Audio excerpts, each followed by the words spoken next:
Okay, I got this interview to do. Just gotta get Mike. Bro, Mike, you sleeping, dude? What? What are you doing? We got that interview with JCab. What day is it today? It's interview time, that's what it is. Shoot. Dude, he's probably on the call right now. Dude, he was supposed to get on like 30 minutes ago. He's waiting in the Zoom lobby. He's probably waiting, right? Just get on. The camera's set just up. get on the Zoom This call. is our first Zoom interview. We don't even know what we're. Dude, just forget the camera. What lens? I don't even know what. It Dude, doesn't where's matter my at this point. ND filter at, bro? Just sit down and get it going. Dude, we're stressing out so bad, bro. Dude, we're just playing with you guys. We already recorded the interview. We just had the sickest conversation with our boy Justin, aka @JCab, a real estate mogul, an event throwing god, and you know, he came to us, brought us some sick information. You're gonna learn about his favorite book, some other books that he likes, how to get into investing in real estate, events. But make sure that you guys like and subscribe. You know, we put a ton of work in these videos and we want to be able to bring you the best conversations, the best quality content. And so the more support that we get on this channel, the more of these interviews that we can bring to you and the more time that we can invest into making this as best as possible. So we're super excited for this episode and we hope you guys enjoy it.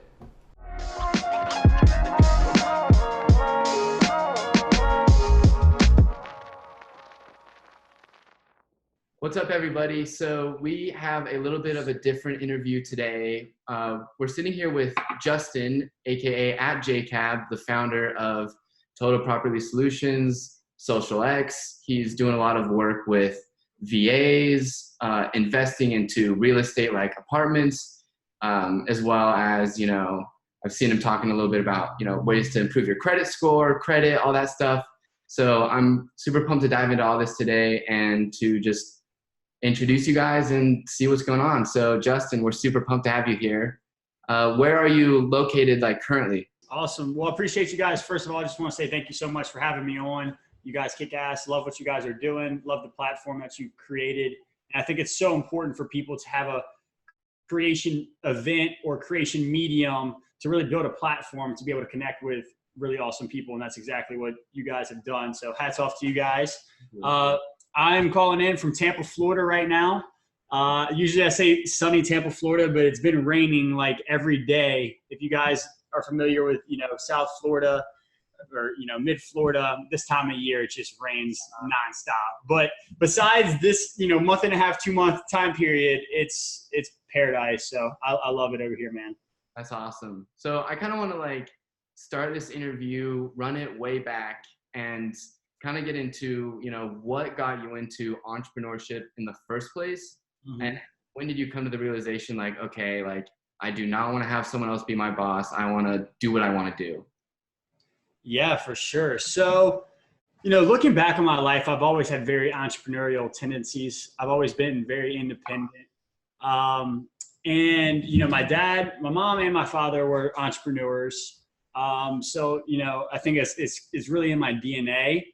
And I used to just like flip stuff when I was young. I always find ways to make money, whether it be hustling poker or selling stuff at school. I sold t-shirts, all types of different stuff. But I was kind of brainwashed at a young age, and I'm very thankful that my mom brainwashed me into really believing in myself. And she always told me, Justin, you can do literally whatever you want to do. Like she thought I loved basketball when I was young, and she was telling me that I could be in the NBA if I practiced hard enough, which I don't know, man. Maybe so. Maybe I could have been like a JJ Redick type if I would have practiced really hard. But that's just like that mindset really stuck with me growing up, and she consistently reinforced it. So that's helped me a lot. Just kind of have self-confidence in life and try new things and not be afraid to fail. And, you know, I look at every failure, it's like it's just a stepping stone to your next success. And then of course you're going to fail again. You just keep going this upward loop. Right. But I think, when did I realize that I couldn't work for anybody else? Probably when I had to bag groceries. I used to bag groceries for like a month when I was 15. I think I got in trouble, had to go get a job, and I was bagging groceries. So I was like, man, this is awful. This dude's telling me when to go pick up the carts and all this. And I was like, no, I got to find better ways to make money. I can't do this. Oh man. I mean, I feel like my version of bagging groceries was busting tables at a restaurant. I did that probably for like the majority of my high school. That was like my career prior to photography was busting tables, but you know, nothing else teaches you, man, I just want to do what I want to do. I don't want to be taking orders from someone telling me to go clean the tables. I was a dishwasher at a retirement home when I was, that was my first job. And like, it was just so dark and like muggy and all this stuff. And there was only one window and it was like 10 feet up. And that was when I realized like I need to get outside and do something. Like I can't just be in here, but I feel you 100% on that. Yeah. Yeah. I mean, you got to try a lot of things to figure out what you like. And, you know, thankfully we figured out that we didn't like that stuff and it took us on different paths. Yeah. So I really like what you said about, you know, failing, looking at those as lessons. Cause like Truman and I are both strong believers and like, of course, nobody's perfect. You're gonna mess up. And so something that we were taught from one of our mentors was to fail forward and to, you know, look at each fail as a learning experience. And so what are some of like the biggest failures, I guess, that led into you realizing like, okay, I need to really snap into like Justin mode to start killing it? Like what were some of those big realizations? Or just overall failures that ended up turning into the biggest lessons for you that made you who you want to be? That's a really good question, man. Oh, there's a lot. I'd say one that had a big impact on me that I don't really talk about much. So that's a good question. Going into my junior year of high school. So I talked about basketball, ironically, earlier, which I don't really talk about much. This is kind of a funny interview, a lot different than any of the other ones I've had so far. So I used to really love basketball. And in high school, I was getting pretty good. Like freshman year, I was the only freshman on the varsity team. We were #1 in state pretty much that entire year. My sophomore year, didn't play as much as I wanted to on varsity, but junior year, because we had some really good seniors. We had like 4 or 5 really good seniors that were like all district type players. And I was just kind of like waiting for my turn. So my junior year was like, all right, this is my turn. This is really when I get to step up and be a leader on the team, on this team. We're going to be good. And dude, I failed a drug test for smoking pot and I got kicked off.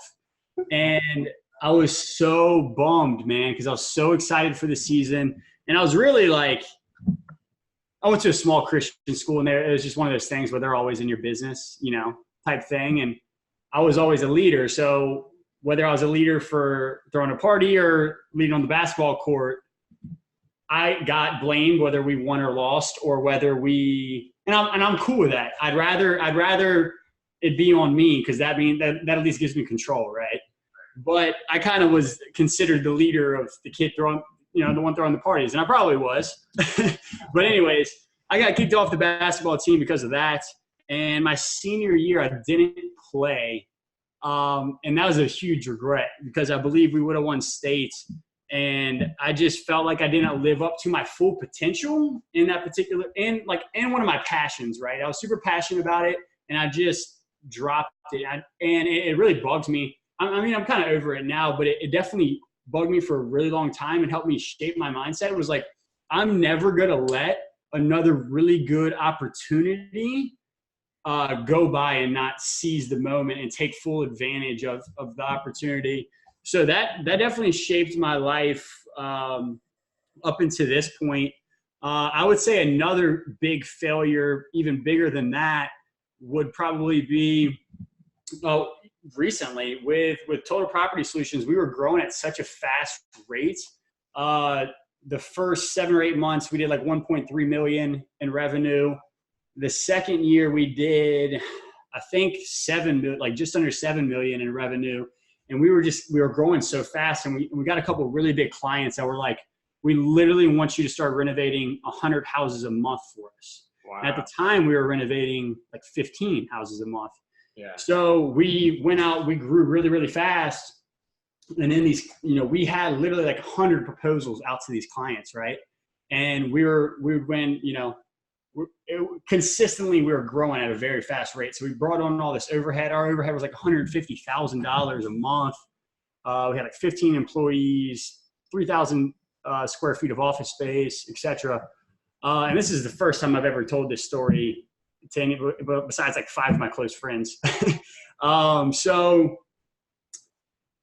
the clients, we had like 100 proposals out to these guys. We were renovating like 50, 60 houses at this time, a few $1 million in total renovations all at once. And two of the clients, our 2 biggest clients that were like, keep growing, just kind of went cold on us. And they were like, oh, we're going to approve these proposals. Don't worry. We're going to approve them. And then month after month, they just kept like pushing us off. Right. And it got to the point to where, we were growing so fast, they kept approving more and more and more, and then they just stopped and went cold. And they basically lied to us, honestly. And they just started selling all their houses as is instead of giving them to us to renovate. So they were selling to like mom and pop handyman flippers who could go in and renovate it cheaper. So they would make a little bit more money. But they were lying to us, which really sucked. Yeah. We had $150K a month in overhead, and we were just sitting there waiting for them we waited too long. But we had to lay off some people, and now we're renovating like 10, 15 houses at any given time. But that really taught me, number one, I only want to work with people that I know, like, and trust. And not only from a client standpoint, but it also goes from an employee standpoint. Because when you're growing that fast, you have to hire fast as well. And you can get some bad eggs that just make your day-to-day not as fun.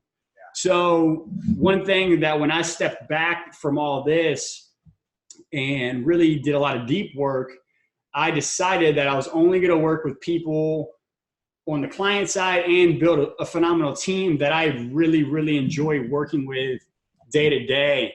So that would be a huge lesson that I got out of that. I don't regret any of it, for sure.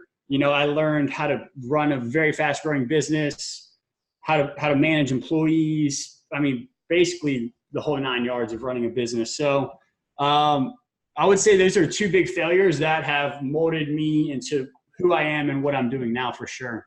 Yeah. And I mean, I really appreciate you being vulnerable and talking about this, because I don't think enough people on social media or on the internet address their failures. And I think it should be totally okay to talk about this. Yeah. You see way too much of only the wins and only the positive stuff, that people don't realize the below the iceberg is like, you're just looking at the tip. Yep. We look at people like Elon Musk or Jeff Bezos and think that they're the most successful because they don't make mistakes. But it's usually the other way around, where like they've made the most mistakes over their career and they've learned from them, and that's why they're up there. And so I feel like that it's a powerful lesson that you've just shared, that you need to be able to make mistakes and learn from them and move forward and try to never make that mistake again, and like keep moving forward. I couldn't agree more, man. If you look statistically at who the best, going back to basketball again, best basketball players are, it's the people who took the most shots. Yeah. Michael Jordan, Kobe Bryant, all these guys, they also shot the most shots. Yeah, they're the point leaders, but they also shot the most. They practiced the most. They failed the most. I'm pretty sure Michael Jordan has missed more game winners than anybody in the history of the game, but he's probably also made more game winners. His percentage might not be any better. Say if you make 20% of your game winners or whatever, I'm sure he's probably somewhere in the middle, but people are going to remember you at the end of the day that you got back up and you kept shooting your shot. You know what I'm saying?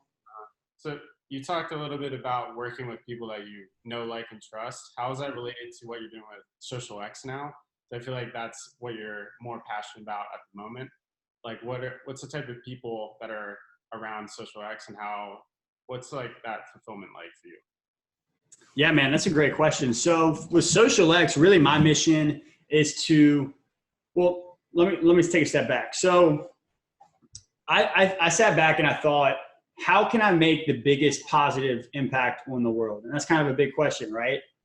And I wanted to be sure that I was spending my time doing the right things to where I could actually leave a massive positive impact on the world. Going back to like my mom kind of brainwashing me, telling me I could do whatever I wanted. I believe that. So it's like, all right, if I can do anything, what should I be doing? And I was like, well, how do I want to be remembered when I die? I want to be remembered as somebody who always gave more than he took. And I have big ambitions and dreams myself. You know, I want the nice house, and I want the nice boat, and I want that dumb materialistic stuff, just because it's more of a goal of, that's the type of person that I have to become, to where like that's not a sweat off my back, and I'm not doing it just as a vanity metric. It's just like, that's a lifestyle, you know. But I want to be somebody who gives more than they can take. And then also I was like, all right, how do I do that the best? Well, if I can help other entrepreneurs who by definition solve problems in the world, then they can help a lot of people. So it's like, how do I help people who can then have a bigger ripple effect and help more and more and more people? So I figured that's got to be what I set out to do. So with SocialX, we're really cultivating a community. Right now I think we just got our 35th member today. Got a few more people signing up this week, apparently, which is awesome. But really just cultivating a community that is really obsessed with personal development, professional development, really awesome support group where everyone's holding each other accountable to hit their non-negotiable goals. Day in and day out. We actually have like this thing called the mastery metric sheet, and we broke it out into a group of like 5 or 6 people, and everyone writes out, all right, it's like, for me, for instance, I have 8 non-negotiables. They're like, if I hit those, I freaking crush my day. So we have little mini groups to hold each other accountable. It's like, yo, J-Cab, you need to get your meditation in today, man. Why are you slacking? And then it's like, all right, I got to do this before I go to bed, you know? So we're doing that, and it's kind of creating that community. And on top of that, it creates the relationships that then lead to good business partners, good joint ventures. And that's really the community we've been able to create. And then we have, really experts in business and thought leaders in various different industries, successful entrepreneurs come in 2-3 times a week and teach via a Zoom call to the mastermind. And I really wasn't even planning on starting a mastermind, which is kind of funny. You know, I threw the event because I love connecting people. And then people were asking me, what's next? You know, and I was thinking, well, shoot, that was a lot of work. How do I can't throw an event every freaking weekend. How do I keep building this community? So I was like, all right, I got to take this thing digital. I got to take this thing online. And that's when we started the SocialX Mastermind. That's super tight. And like you mentioned earlier, there's totally a sense of accountability from like having a tight community like that. Mm-hmm. That just like, you are who you surround yourself with. If you're constantly, you know, engaging with people that are trying to do the same thing as you and that think the same, it like has an insane effect. So like anybody out here watching, like if you've got lame friends that are holding you back from going out, and like even little things like, hey, let's go on a hike today. Like your friends should be encouraging doing stuff that push your comfort zones, push your creativity, and push you to become better at the end of the day. Yeah. Very well said, man. Very well said. And I really, as we grow, like I'm going to keep growing this thing. And a lot of people are scared, you know, they've been in a mastermind before or something where it's gotten too big and it loses that personal touch. So I'm very conscientious about that. But we have such a good group of like really young, like just leaders that I'm not that worried about it, because I already know like, all right, these are going to be the next 5 or 6 group leaders that are going to be holding their mini accountability group accountable. So I feel good that we can scale it and still keep that small feel, that small group communication. But yeah. Dude, that's super great. So going back into like your network and stuff like that, I just saw you post on Instagram. You're with Gary Vee in Columbus. So I kind of beast that guy is, huh? I kind of want to hear the backstory behind that photo. I know we're kind of like jacking this from Hot Ones, the whole explain the gram thing that they do, but I want to hear the story behind that photo with Gary. Yeah. So one of my friends who actually started working with me, Jaden Hefner, he's also in the mastermind as well, but I met him through just mutual friends. He was like, J-Cab, you got to come to this event in Columbus, Ohio. Gary Vee's coming. I was like, man, I really want to meet Gary Vee, but why Columbus, Ohio? It was actually a pretty cool city. It's my first time in the Midwest, and I travel a good bit, so it's kind of funny. Columbus next month, actually. Really? Yeah. It's apparently, actually, I know because I studied the real estate markets. The real estate market is booming there, but I guess it's kind of a side note. Um, but the city's definitely growing. Startup scene's alive there. But he was like, "Yeah, dude, you got to come to this event." So I did. Bought a couple of VIP tickets so I could meet Gary Vee and got to connect with some members on his team, as well as the creative crew. So I met D-Rock, met Tyler. Sorry, go ahead. Oh, I was just gonna say, anyone specifically that you can shout out? Yeah, Tyler.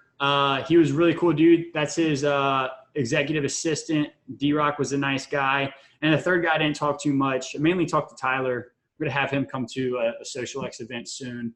I think the third guy was named Andy. Cool. Kind of more a strategist but it was really cool to learn and learn more about how Gary Vee was producing all of his content, the strategy, and the team behind it. He's got 35 people creating this content now, which I guess doesn't surprise. It's like, wow, that's a lot of people just for one person's personal brand. But obviously you see this guy's face everywhere. So they're executing very well. It's definitely an impressive operation, and it's something that I'm trying to mimic, at least at a small scale right now, and build it out. I just need some creative hustlers like you guys. Yeah. I mean, Gary is someone that I've always looked up to in his ability of like team building, because we've met a few different guys from his team, and they're just some like the most hustlers. They kill it, and they like their energy is so authentic and they're all such individuals. They're all themselves, and it really reflects in like his content. Mm-hmm. So aside from Gary, who are some other people, like entrepreneurs in the industry, that you look up to, and that would be like kind of your like a dream to work with or collaborate with? That's a really good question. I would have to say Dave Meltzer. You guys know Dave Meltzer? He's a really good dude, and I've been keeping in touch with him. I kind of look up to him as a mentor right now, and as just somebody who is trying to make a big positive impact on the world. I feel like our visions are pretty aligned, kind of with their ripple effect strategy that he's working on. Mm-hmm. And he's just a genuinely good dude. Like Gary Vee, just like you said, genuinely good people, and you can immediately tell right when you meet them. There's some people that get big on Instagram or whatever, and they think that they're hot shit, pretty much. Mm-hmm. But these guys, you can tell they're the real deal, and they're genuinely good people, and they have good intentions. Another dude that I've been consuming a lot of his content is Patrick Bet-David. Oh, yeah. He's out of Dallas, but he owns a business called PHP Company. It's an insurance and financial service agency, which I'm not really interested in that business or that business model really, but the content that he puts out via his platform Valuetainment is really, really good.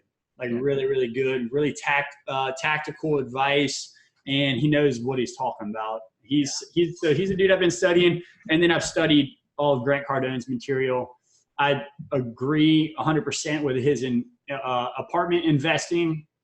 Maybe not his exact business model, but the fact that it's the best investment, 100%. So like my long-term goal is just have thousands and thousands of apartment units and have all those benefits of investing in real estate with the tax benefits, the depreciation, cash flow, long-term appreciation. And you can get those suckers. What a lot of people don't realize is you can get a non-recourse loan. And basically what non-recourse is, if the apartment complex stops performing, say it goes to 50% occupancy, so 50% of the units are totally vacant, it's not cash flowing anymore, the bank takes it back, but they can't come after any of your personal assets. So basically once you get it to non-recourse, you want to keep managing it and make sure that's still cash flowing so you can keep getting the money and get the appreciation upside if you ever want to sell it. However, you're safe. You're good. So all you really got to do is stabilize a property, then put a non-recourse loan that you can get from, well, I don't want to get too technical, but I agree with his methodology that apartment investing is the way to go. So like, let's say I was to go buy an apartment building. How much like cash would I need up front to make that happen? So Grant talks about this a lot. You want to be able to get economies of scale. So I would say try to buy 50 units or above. So you could syndicate a deal, which is basically just get a bunch of people's money together, then go buy it. So that way you can have a one-site property manager working it nonstop. And if you have, say if you have a 12 unit, say you have a 10 unit, right? If you get 2 people that move out, you're only 80% occupied. You're probably breaking even at that point. Mm-hmm. But if you have 2 people move out in a 50 unit, you're good because your occupancy rates was at 96%. So it's safer to go bigger, which a lot of people don't understand. However, if you yourself wanted to go invest in real estate, you could get a 4-plex, which is not considered multifamily. 1 through 4 units is considered single family still. So you could actually go get a loan and only put 3.5% down on a 4-plex, which if you guys are in LA, it's going to be more expensive, but you could go out to the outskirts and you could live in 1 unit and rent the other 3 units out. And the other 3 units are going to be paying down your mortgage, and eventually you'll have that sucker paid off. So that's another little hack if you want to get into real estate investing. Dude, that's super awesome. So what was it that like sparked your interest in like real estate / property renovations and getting into that world?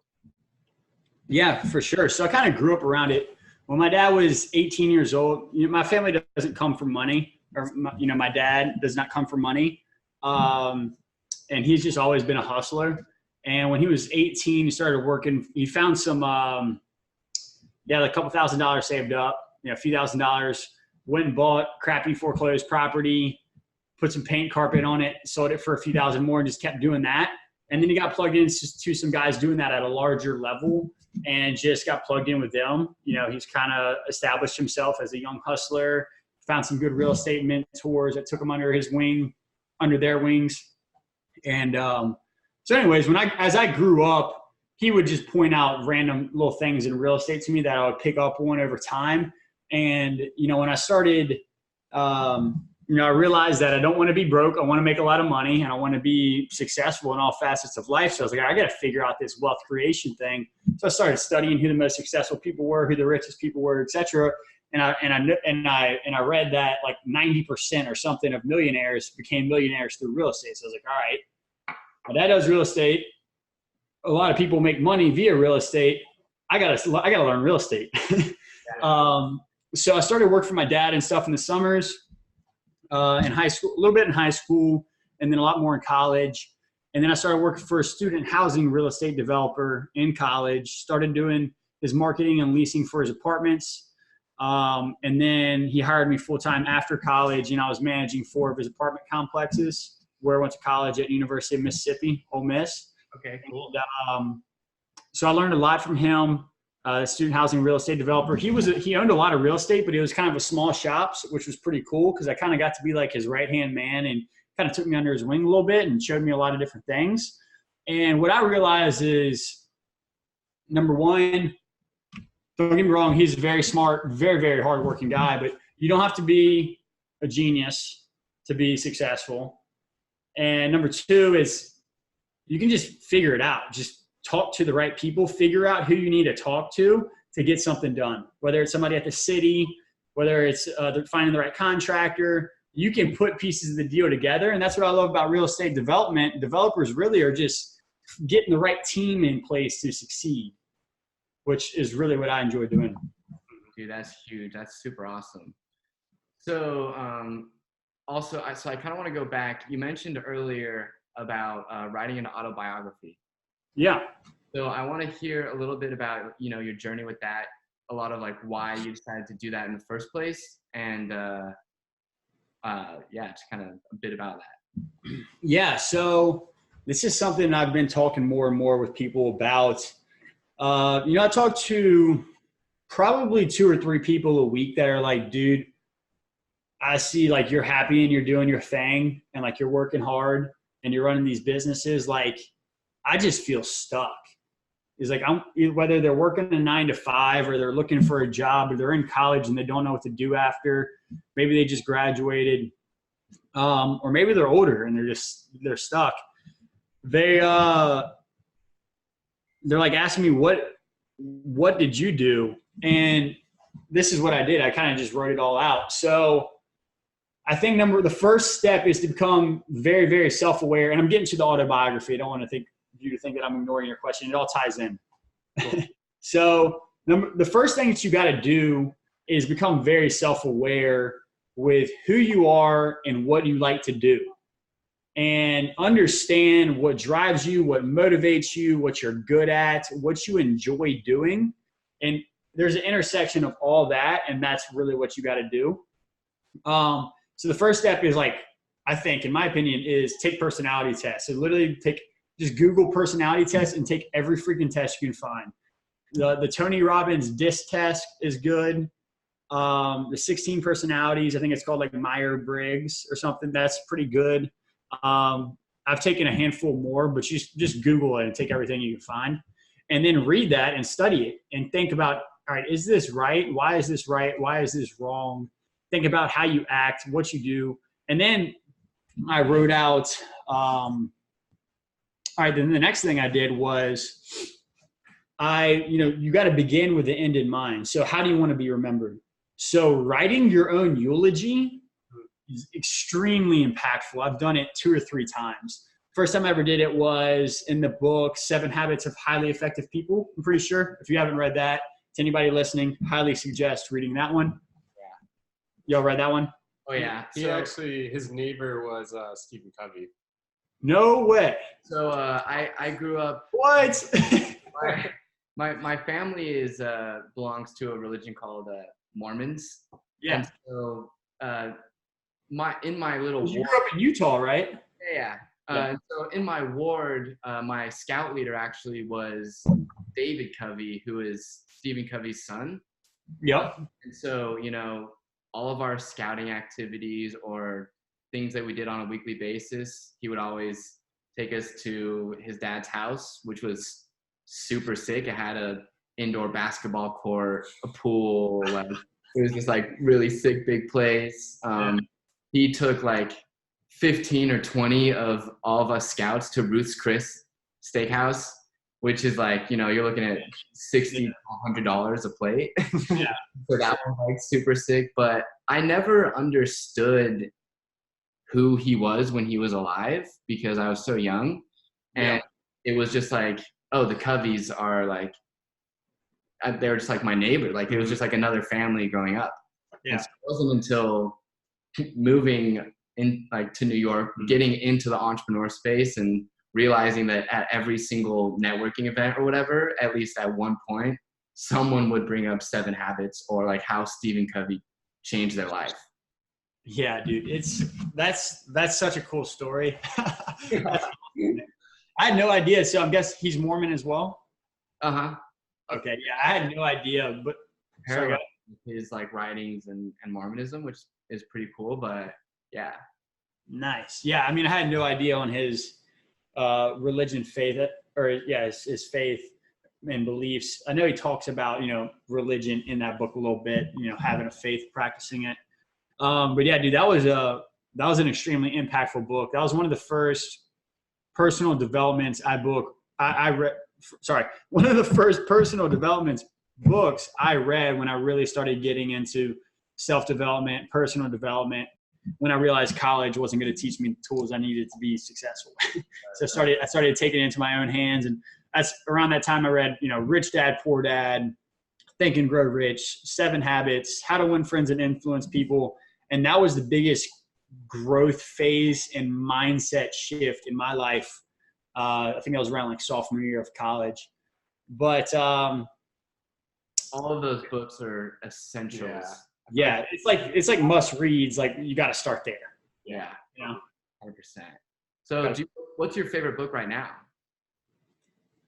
Favorite book right now? It's a little bit. I think it's a good one to read if you have a business. If you haven't read those other books, read those books first. Just want to get that clear. Favorite book right now is probably Principles by Ray Dalio. Yeah, I was diving. It's a really good one. Very in depth. That dude is very particular. I wouldn't have the time to make all those principles and write them all out, which I probably should. I'm trying to document literally everything I do so I can delegate everything I do. I've done a pretty good job of doing that. But that's a really powerful book as well. Yeah. So you just said documentary thing that you do so you can delegate everything you do.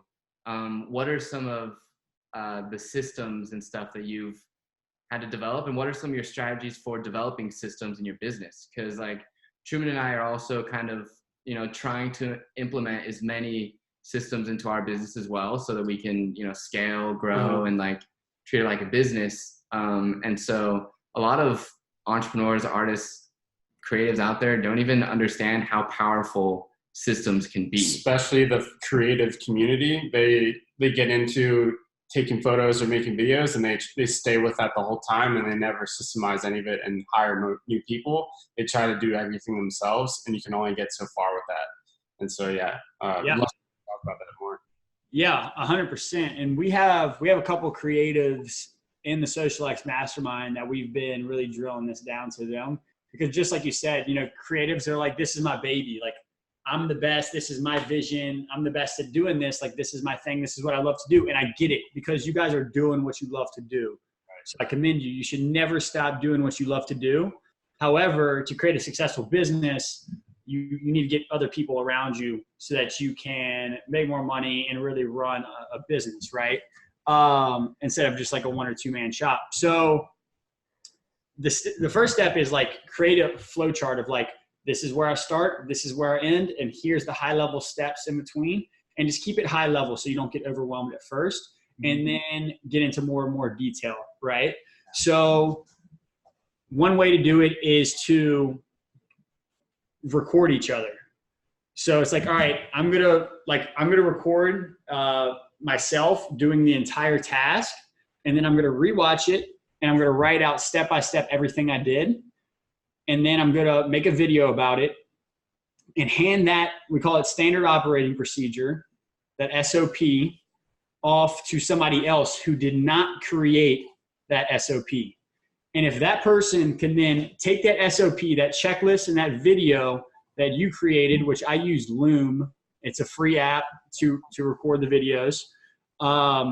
If that person can take that SOP and then execute, then that's how you know you made a great SOP.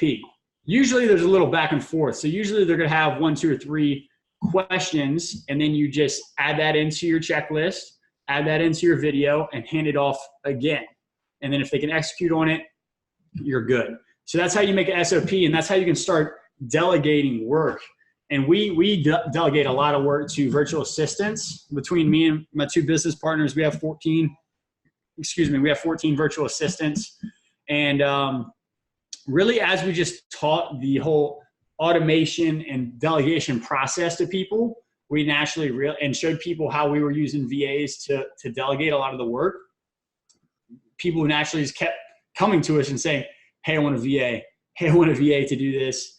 And we're like, all right, we're just going to start a little complementary business to what we're already doing and helping people with. So now we have a virtual assistant, employment agency, and really a consulting firm to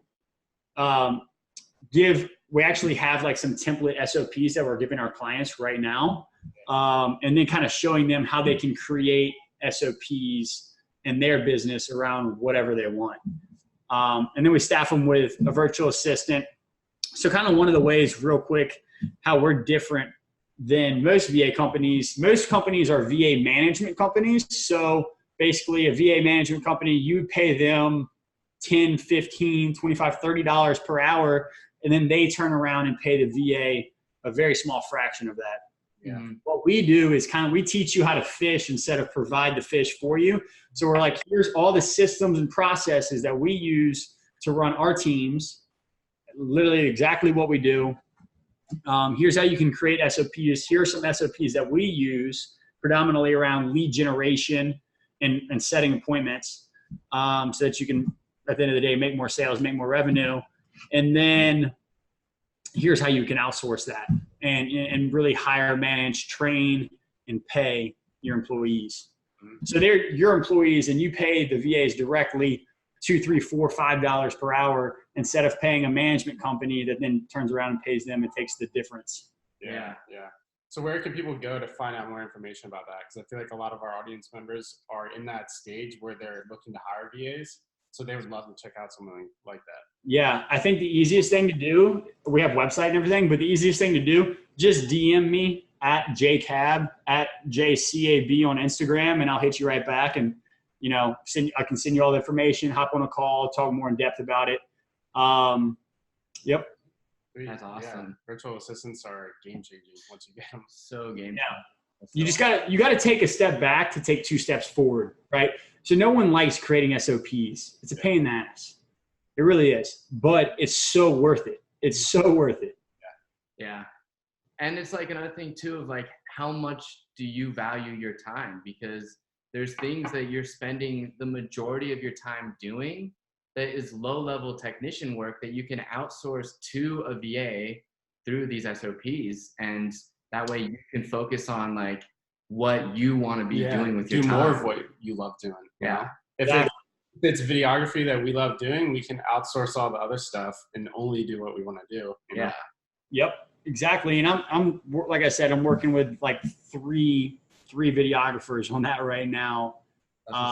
You guys probably know a couple of them. What are their handles? Shout them out.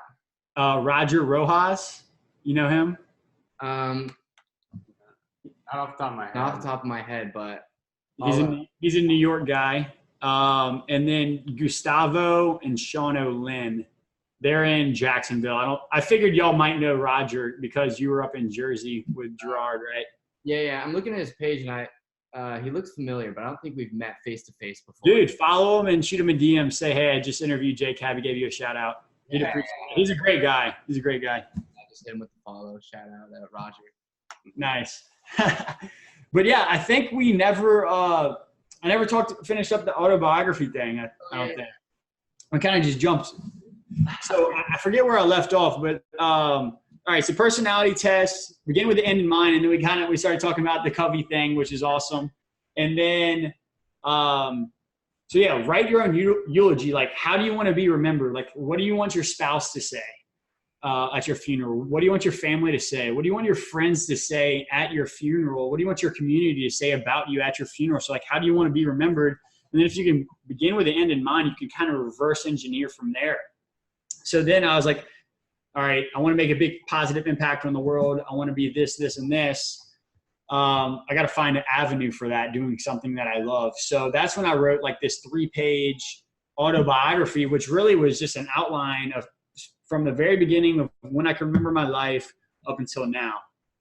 Very emotional process if you've ever done it, because you tend to think about different times of your life, different bits and pieces, but never it all strung together. So you remember a lot of highs and lows as you're writing it out. It's a very powerful thing to do. And then I kind of identified and circled the times in my life where I felt most passionate and most energized and happy. And I realized it was always when I was connecting people. So I was like, all right, I got to figure out how to make a business and a life around that. And that's where I started Social X. Yeah. Wow.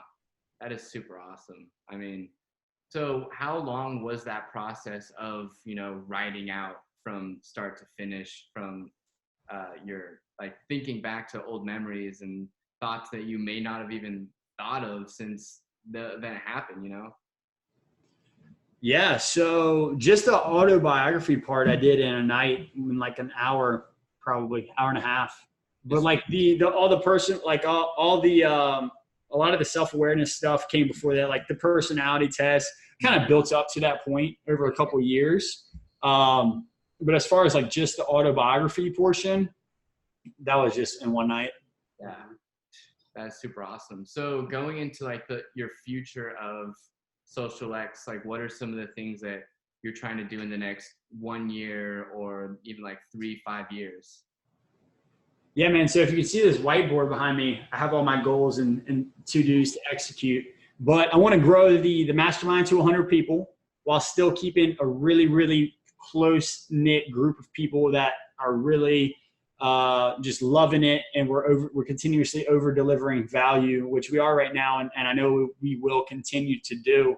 I want to keep helping people and empowering people to really create successful businesses around what they love doing. Very passionate about that. And kind of on that right there, the entrepreneurial education system is very messed up. Like in college, I took a couple entrepreneurial classes taught by people who are never entrepreneurs themselves. So it's totally backwards. So in the Mastermind and the curriculum that I'm coming out with, trying to completely flip that upside down to where it's only very successful, industry leaders teaching their areas of expertise. So I'm trying to put some more structure around that to where it's going to start with a lot of things I just talked about on the personal development side of things, and then go into a business foundation. Because if you don't have the personal side of things down, your business is going to be, in your life is just going to be a shit show. So we're starting with that, really like the self-awareness, figuring out what you want to do, and then going into the business fundamentals and business foundation that are going to be taught by only very successful people. So really like curating all that information, and that's it's been awesome because we've been able to get all these different industry experts in to come teach, who people otherwise may not have been able to connect with or learn from. Right. Yeah, dude, that's super awesome. I mean, I think just like your overall mission and passion of connecting people, it also really shows just in whenever I see the videos that you post of the recaps of your events and seeing how happy everybody is to be there. People are always just mingling, having a good time. Like it definitely reflects in your events. So like props to you for all that. Like, and honestly, I want to make my way to one of your events. It's kind of hard being like on the other side of the country, but 100%, bro, I'm going to come. Yes. And I would love to experience just in person, everyone, the energy, everyone connecting, stuff like that. So. Yeah, dude, we're having one August 17th and 18th in Miami. I know it's a big flight for you guys, but would love to have you come. That's a free event. It's going to be in the Wynwood Arts District in Miami. And then October 3rd through 6th, we're doing like a private mastermind in Cancun. So I'm excited about that. That's only going to be like 25 people. Yeah. And then, dude, I got to get one out on the West Coast by you guys. Yeah. So we can partner up on an event on the West Coast, connecting creators in social X, and we can help facilitate something. Absolutely. Like, you guys have a totally different skill set than I have. Like, I don't think like you guys. So I know my blind spots, and I know I need good people like you guys to work with. Would love to collaborate. Let's make it happen. Yeah, dude, totally. We'll definitely like talk more about it off air, but. Yep. Well, so I don't want to take any more of your time. I think we've had like a super awesome conversation, and I really appreciate you being vulnerable and willing to open up and talk about a lot of this stuff. So to kind of wrap this up, where can everyone go to find you and to stay up to date with what you're doing? Yeah, man, absolutely. Follow me on Instagram. That's gonna be the best way to get in contact with me. JCab at JCAB.